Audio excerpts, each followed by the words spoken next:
You may think you're clever, but the truth is that 90% of men give themselves away after the first sentence. They start with a "Hi, how are you?" and believe they're being polite. Naivety. Machiavelli once said that politics guided by reality, not ideals, shows that those who start a battle with weak weapons are doomed to lose. And in the war of attraction, the first word is the sword. If you repeat what everyone else says, you've already become invisible. The mistake isn't speaking, the mistake is how you speak. Predictable questions kill interest because they hand over control to the other person. Do you like X? Have you been here yet? All of these invite short, emotionless, and disconnected answers. The end justifies the means when you understand that you need to provoke, not ask. Better to be feared than loved, in this game, means being intriguing, unpredictable, and never being relegated to the category of commoners. The appearance of virtue? It's the mask good guys wear to beg for approval. They think being consistently cordial and predictable makes them attractive, but it only makes them disposable. The calculated use of verbal force lies in turning the tables. Not saying, "Do you like to travel?" but stating, "You look like someone who can't stay in one place." A sentence like that doesn't ask for a response. It demands a reaction, and that's power. Virtue and fortune in conversation are the skill and timing to deliver sentences that burn inside. You don't need to say much, you need to say them correctly. Decisions based on real human nature show that every human being reacts when their image is challenged. You poke at the ego, and it can't stand to be silent. The woman responds, explains herself, laughs, or even gets angry. But in any scenario, you've already won, because you've taken her out of automatic mode. Silence, in fact, can be more seductive than 1,000 words. A firm comment, followed by a strategic pause, can make her speak for you. This is the secret that almost no one understands. Conversation isn't about pleasing, it's about subtly dominating. Those who master the dynamic win without asking. And if you learn to apply this Machiavellian technique, you'll never be forgotten, because your presence will resonate even when you're silent. He knew that a conversation shouldn't be treated like an interrogation, but rather a silent power play. How often does someone arrive with a "Hey, how are you?" and kill the magic before it even begins? This is the common mistake, turning the interaction into a predictable questionnaire. Machiavelli already warned that politics guided by reality, not ideals, required control over the dynamic from the very first gesture, and this applies to dialogue as well. When a conversation begins with short answer questions, the other person's mind shuts down. The end justifies the means, and in this case, the means is to replace the question with an affirmation. Instead of asking, "Do you come here often?" the smart choice is to say, "You look like you always dominate this place." Note, the phrase doesn't ask for approval, it provokes a reaction. This is the kind of calculated use of verbal force that sparks interest. The conversation becomes an arena where better to be feared than loved can be read as better to be intriguing than predictable.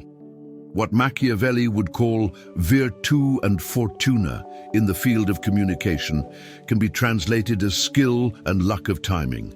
A man who presents himself without relying on external approval is already half the battle won. And how does this manifest itself? In word choice. Not asking questions isn't being antisocial, it's being strategic. It's understanding that each sentence should be an indirect invitation to respond, but never a plea for attention. Consider the difference between asking, "Do you like to travel?" and stating, "You seem like the type who can't stay in one place." The former can be answered with a simple yes or no, while the latter forces the other person to justify themselves, to open up. It's politics guided by reality. People respond more when they feel they're defending their own image. This is the secret behind a magnetic, confident, and irresistible conversation. But why is this small detail so powerful? Because people don't remember questions. They remember how they felt when they answered. When someone makes a statement about us, our natural instinct is to correct or confirm, and this creates real dialogue. The calculated use of force lies in not leaving room for silence to die, but in creating stimulus through provocation. "You seem to have more stories than you're letting out" is a seed planted that she'll want to water. Avoiding being hated here isn't about being sycophantic, but about keeping curiosity alive without seeming needy. This balance is rare because it requires constant adaptability, knowing when to launch a provocation, when to smile, and when to remain silent. It is in this silence that lies the bridge to the next level, transforming presence into something magnetic, as if the simple way of speaking could hold any attention. A magnetic conversation isn't born by chance, but by the conscious construction of one's own presence. This is where Machiavelli enters the picture. Politics guided by reality, not ideals, teaches that attraction isn't about striving to be loved, but about projecting value in a calculated way. Those who master this game understand that trust isn't in what you say, but in how you say it. A simple comment, if delivered with firmness, can have more impact than 10 desperate questions. Imagine a man who walks into a room and, without trying to please, makes a calm observation. This place seems tailor-made for unlikely encounters. He doesn't demand attention. He creates a magnetic field. It's the calculated use of verbal force that transforms the atmosphere around him. Better to be feared than loved can be translated here as better to arouse curiosity than to seem predictable. Trust is built in layers. First, posture, open shoulders, direct gaze, gestures that don't beg for approval. Then, intonation, firm, unhurried, like someone who doesn't need to chase a chance because they know the right moment will come. It's the combination of virtu and fortuna applied to dialogue, skill refined by the luck of timing. This kind of presence is irresistible because it doesn't depend on external circumstances. It stands on its own. While many try to force connection with empty questions, those who understand that the end justifies the means use clever statements to guide the interaction. You convey the impression of someone who never loses control of the situation is a simple example. It turns the conversation into a mirror and leaves the other person intrigued. It's at this point that they start to talk more because they feel observed in a different way. And why is this so effective? Because it awakens in the other person the feeling that they are not just another ordinary face, but someone who understands the invisible play of words. A magnetic conversation is like a gravity field. The more confident and assured you appear, the more the other person orbits around you. Machiavelli would say that avoiding being hated here is not about being arrogant, but rather being intriguing. It's the appearance of virtue used strategically. It's not about being perfect, but about appearing firm enough to inspire respect and at the same time light enough to provoke laughter. This balance is rare because it requires decisions based on real human nature.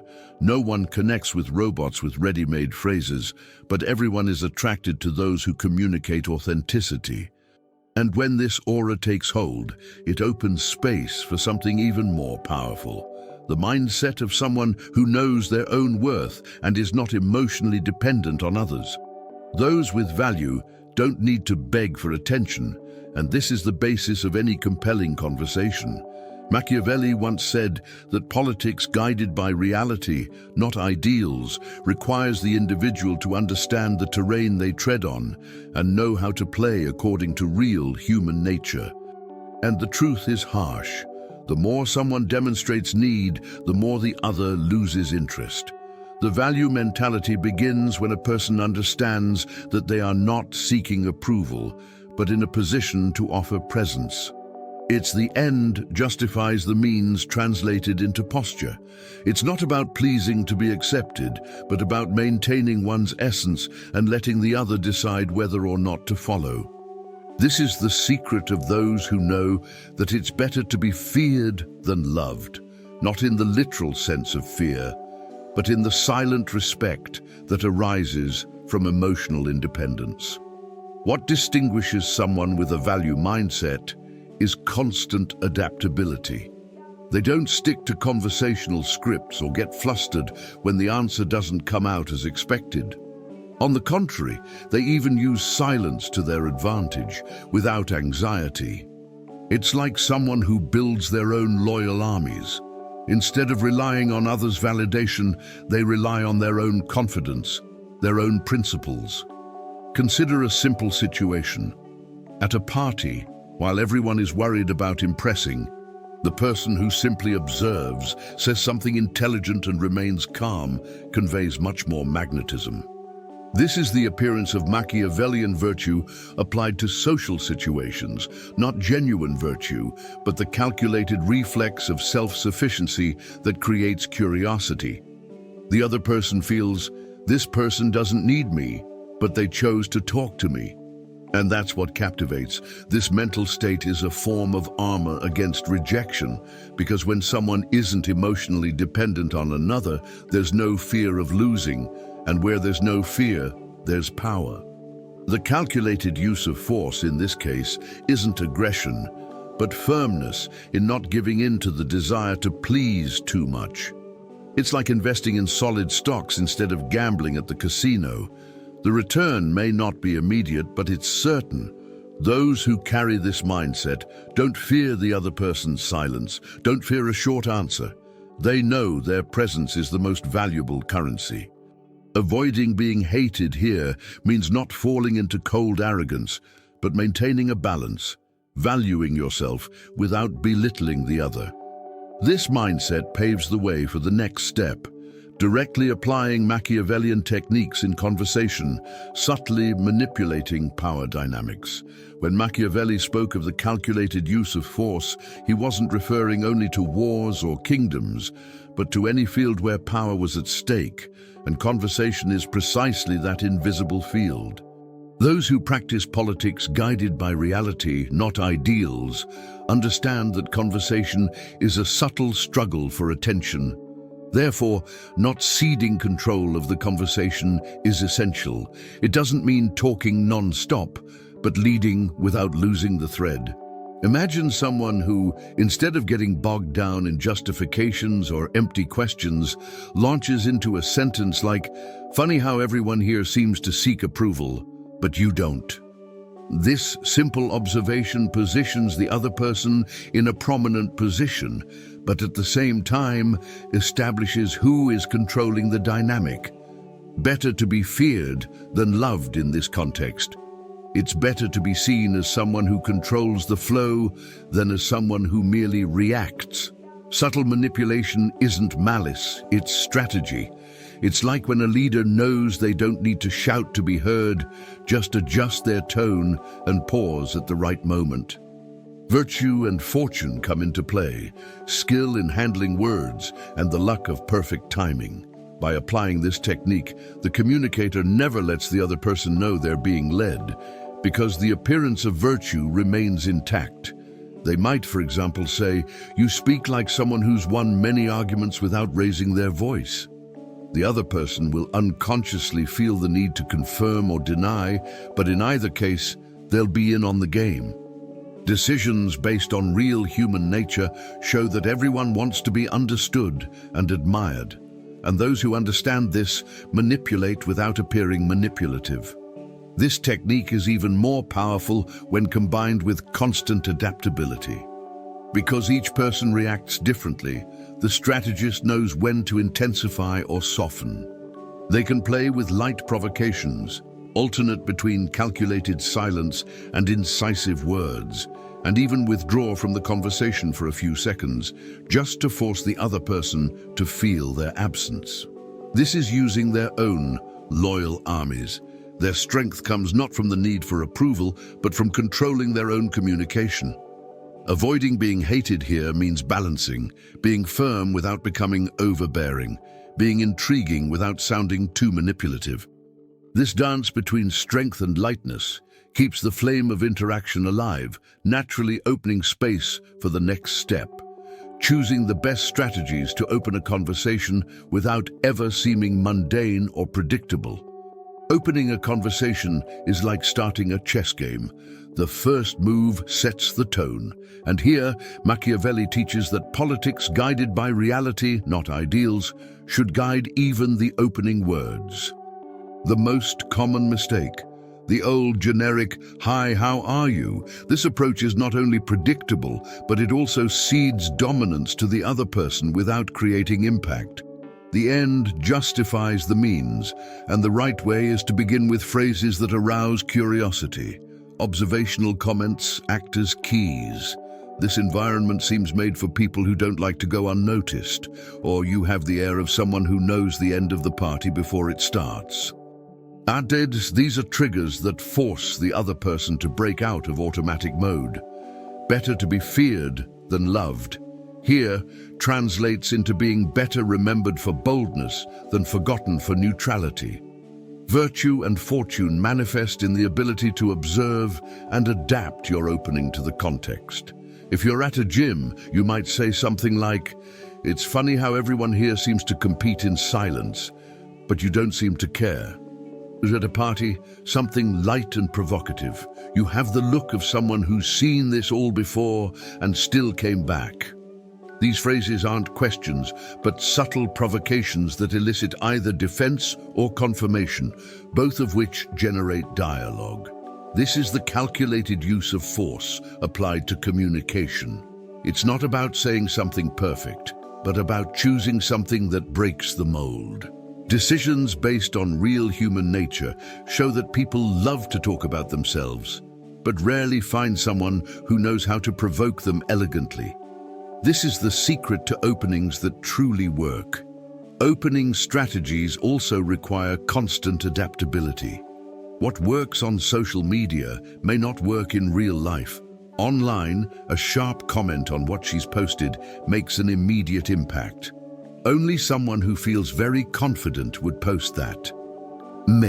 In face-to-face settings, observing subtle details, an accessory, a gesture, a drink choice, generates instant connection.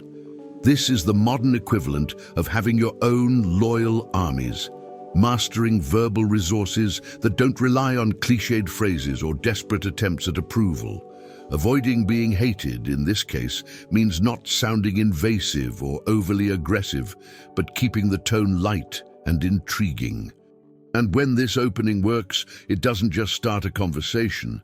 It sets the tone of power, setting the stage for the next step, using power statements and light provocations that keep the flame burning without relinquishing control. After opening the conversation magnetically, it's time to consolidate control with weighty statements. Machiavelli said that the end justifies the means, and here the means is simple: using phrases that force the other person to react. Instead of asking, "Do you like to read?" the strategist says, "You look like someone who reads more than they admit." This phrase doesn't seek approval, but rather provokes a response. Politics guided by reality, not ideals, shows that no one resists when their image is challenged. Better to be feared than loved. In this context, it's better to be provocative than banal. The person feels the need to defend themselves, confirm, or even joke back. This is the calculated use of verbal force, which doesn't sound harsh, but opens up avenues to irresistibly deepen the interaction. Gentle provocations work like distorted mirrors. They don't tell you exactly who the person is, but they suggest you perceive something beyond the obvious. It's virtù and fortuna applied to communication. The ability to observe details combined with the luck of uttering the right phrase at the right time. Imagine someone in a cafe fiddling with their phone. You seem like the type who sends messages that confuse more than they clarify. The other person may laugh, deny, or even admit it, but either way, they're in on the game. This technique relies on decisions based on real human nature. Everyone wants to be understood, and everyone reacts when they feel provoked. It's like creating small verbal battles that, instead of distancing, bring people closer together. The appearance of virtue is maintained because the tone is light, almost playful, and never offensive. But the key is balance. Being too provocative can come across as aggressive, while being too timid kills magnetism. A true strategist alternates intensity and gentleness, testing how far they can go. This constant adaptability is what transforms simple statements into weapons of attraction. It's like having your own loyal armies, tried and true phrases, ready to be used at the right moment. Avoiding being hated means knowing how to back off when necessary, turning the provocation into a joke, or changing the subject naturally. This balance keeps the conversation lively, without the risk of it becoming heavy. And precisely because these provocations play on the ego and stimulate defensiveness, the next challenge arises, balancing how much you talk and how much you listen so that the dynamic doesn't become one-sided and the power remains in your hands. A magnetic conversation isn't a disguised monologue, but neither should it be an endless interrogation. Machiavelli would remind us that politics guided by reality, not ideals, requires balance, talking enough to guide, listening enough to engage. The mistake many make is to fall into extremes, either talking too much, trying to impress, or remaining silent and letting the other person carry the conversation. The end justifies the means here means using words as leverage and silence as a trap. It's better to be feared than loved, in the sense of not being seen as passive, but as someone who knows exactly when to step in and when to step out. When someone says something, instead of responding with another question, the strategist takes the hook and turns it into a comment or a story. This creates depth without seeming emotionally dependent. Imagine someone saying, "I love to travel." The average communicator would ask, "Where have you been?" and receive a list of places. The strategist, guided by virtù and fortuna, would say, "Of course you love it. You seem like the type who can't stand routine." There you go. Not only has he confirmed it, but he's given a mirror that demands a response. Listening here isn't just about absorbing words, but also analyzing between the lines, picking up on signals, using real human nature as a map. The calculated use of force consists of responding with affirmations that expand the dialogue. Your own loyal armies, in this case, are your personal stories and pre-prepared experiences, which come in as subtle illustrations when the other person opens up. Avoiding being hated means not dominating too much, but making the other person feel like a co-author of the conversation. Thus, the interaction becomes a dance, not a contest. This balance requires constant adaptability because each person reacts differently. Some like to talk a lot and need someone who knows how to direct without interrupting. Others are more reserved and need encouragement to open up. The strategist knows how to balance, putting more weight on their words when they feel shy and more silence when they sense exaggeration. This balance is what keeps the conversation alive, like a pendulum that never stops swinging. It's the appearance of Machiavellian virtue, appearing natural and generous in the act of listening, but always with control hidden in your hands. Better to be feared than loved translates here into being respected for your intelligence, in the use of pauses, not being seen as chatty or too shy. And it is precisely in this interplay of speaking and listening that the next pillar emerges. The importance of charisma and confidence, not only in words, but in tone of voice and posture. What truly hypnotizes in a conversation is not just the content of the words, but the way they are delivered. Machiavelli already made it clear. Politics guided by reality, not ideals, shows that perception shapes power. A common phrase spoken with a firm voice can sound like a decree. A brilliant statement delivered with uncertainty vanishes into thin air. The end justifies the means when you understand that your tone of voice is a means of influence. Better to be feared than loved applies to the magnetism of timbre. It is more attractive to convey security than to appear desperate for approval. Posture follows the same principle. Shoulders raised, a gaze that does not hide, gestures restrained, without exaggeration. This is the calculated use of bodily strength, communicating leadership without needing to utter the word leader. Charisma isn't a mystical gift, it's training. Virtue and fortune come together as technique and opportunity, knowing how to carry yourself and seize the right moment to project that presence. A simple example, when telling a story, slow down, look into someone's eyes, lower your voice at certain points, and then raise it again. This creates a gripping effect of suspense. It's as if you have your own loyal armies in your communication, resources that always obey when activated. Decisions based on real human nature reveal that people don't remember every word, but they always remember how they felt when they heard it. The appearance of virtue here is to appear natural, even if behind it lies rehearsal and calculation. The audience, or the person in front of you, should feel that you command the space, but without visible effort. This charisma is only sustained with constant adaptability. The same tone that impresses in an intimate conversation can sound arrogant in a group. The same firm posture that charms on a date can seem intimidating in a casual setting. Avoiding being hated is finding the middle ground. Firmness without aggression, confidence without arrogance. The secret is to calibrate your energy to the context, like a conductor who knows when to speed up and when to tone down. This skill transforms any conversation into a silent spectacle, where your presence speaks louder than your words. The end justifies the means because by projecting confidence, you already create half the attraction before you even open your mouth. And once you master tone and posture, the next step becomes inevitable, learning to use silences and pauses as invisible weapons that can be even more powerful than speech.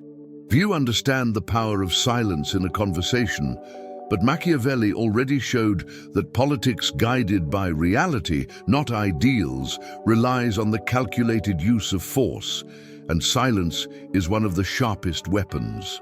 When you stop speaking, tension builds. People hate emptiness, and this discomfort leads them to fill the space, revealing more than they intended. Better to be feared than loved in this scenario means being remembered as someone who creates presence even in the absence of words. It's the end justifies the means applied subtly. You say nothing but gain more. Imagine a firm comment followed by a pause. You really seem like someone who isn't easily fooled. And silence. The other person feels the need to respond. This strategic pause is virtue and fortuna at their core, skill and timing combined. Silence can also be used as a mirror. When the other person finishes speaking, you don't respond immediately. You simply maintain your gaze, your calm posture, and let the weight of the words linger. This pause communicates more than any sentence. It conveys confidence, control, and an unhurried attitude. It's like having your own loyal armies. You don't need to rush because you dominate the interaction. Decisions based on real human nature reveal that silence generates two reactions. Either the person talks more or they are intrigued by your calm. Both are victories. The appearance of virtue here is to appear attentive and respectful, but deep down, you guide the dynamic with absolute precision. It's the calculated use of invisible force. The power to make the other move without moving a muscle. However, this skill requires constant adaptability. Silences that are too long can create excessive discomfort and even alienate. Silences that are too short lose their impact. The strategist adjusts the timing according to the environment and the person's personality. At a noisy party, a short pause creates contrast. At an intimate dinner, a silence of a few seconds can be magnetic. Avoiding being hated here means not using silence as punishment or arrogance, but as breathing space. The end justifies the means because the right pause intensifies any sentence, like the beat preceding the chorus in a song. And when you master this art, conversation ceases to be just words. It becomes a rhythmic dance between sound and absence. But there is a trap to avoid, falling into the role of the exaggerated nice guy, the one who tries to compensate for pauses with excessive approval. Being overly agreeable may seem like a virtue, but Machiavelli would warn, politics guided by reality, not ideals, shows that those who try to please everyone end up losing respect. The exaggerated nice guy is predictable, full of emotional concessions, and incapable of sustaining power in conversation. Better to be feared than loved. In this case, it's better to be remembered as someone who's firm than forgotten as someone who's overly nice. The end justifies the means when you understand that limiting emotional concessions is essential to maintaining magnetism. Imagine a conversation in which, to every sentence the other person says, you respond with, "Wow, that's incredible. True, you're absolutely right. Yes, exactly." In a few minutes, it loses all impact. The calculated use of verbal force requires balance. Demonstrating interest, yes, but without becoming an empty mirror. Virtù and fortuna here translate into authenticity and timing.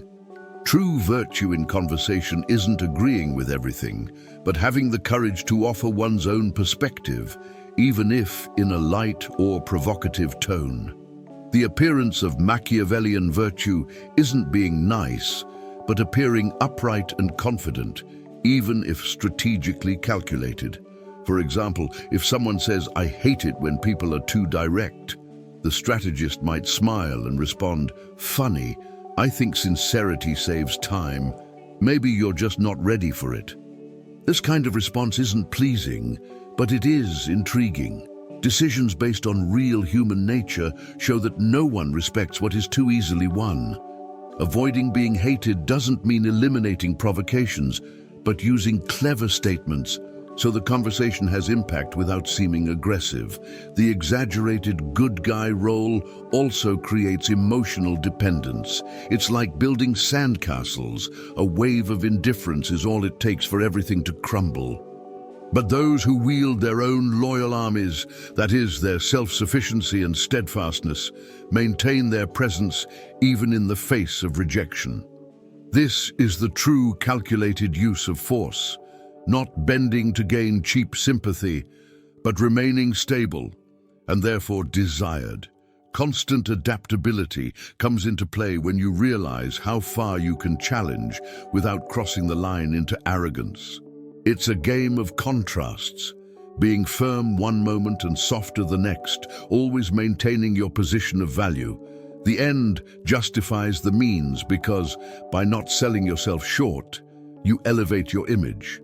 And precisely by maintaining this balance, the next step arises, adapting this entire approach to the context in which the conversation takes place, be it at parties, the gym, or even social media. No strategy works the same way everywhere. Machiavelli taught that politics guided by reality, not ideals, is what ensures survival and dominance, and this applies to any social interaction.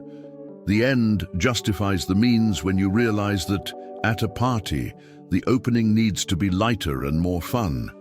In a professional environment, the same approach can feel invasive. Better to be feared than loved. Here, it's better to be seen as someone who fits in without losing strength than as someone out of place. It's the calculated use of social force, calibrating your energy so as not to clash with the environment. If at a gym you drop a provocative phrase about effort or discipline, it makes sense. On social media, it might be a sharp observation about a photo or comment. The key is flexibility without losing identity.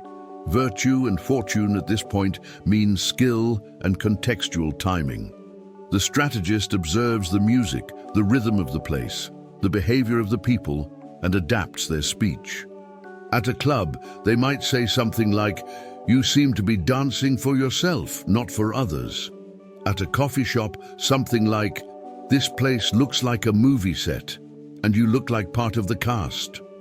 On social media, the right comment is one that avoids cliché and provokes a reaction.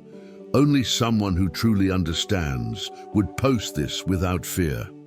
Decisions based on real human nature show that no one connects with those who seem out of sync.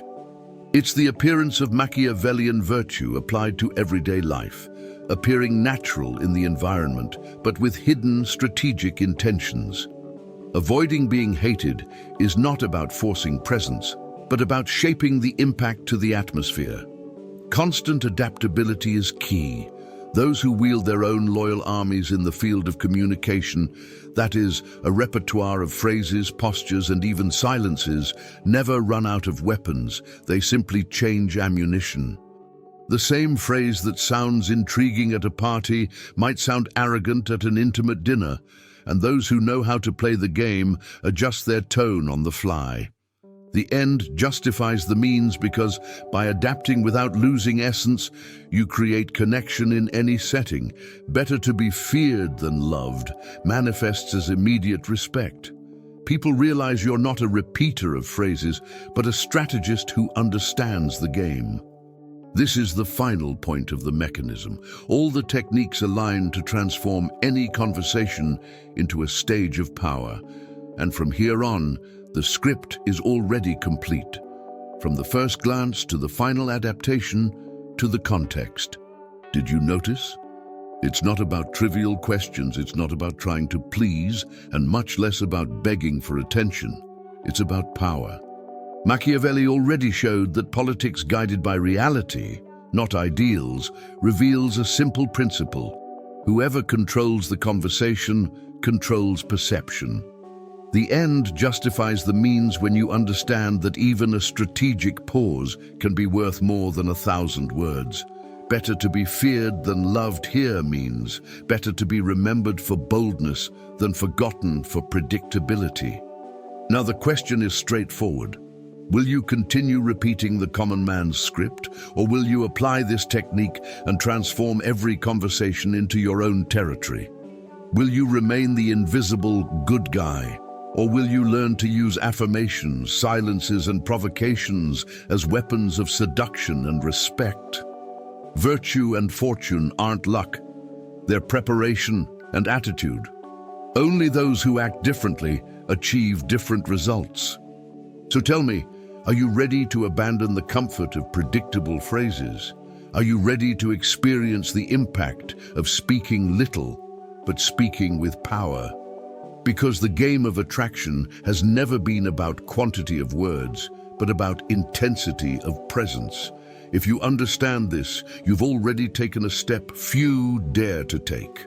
And if this content made sense to you, subscribe to the channel now, turn on notifications, and continue diving with me into this universe where Jung meets Machiavelli and where each word can be the key to mastering not only conversation, but life.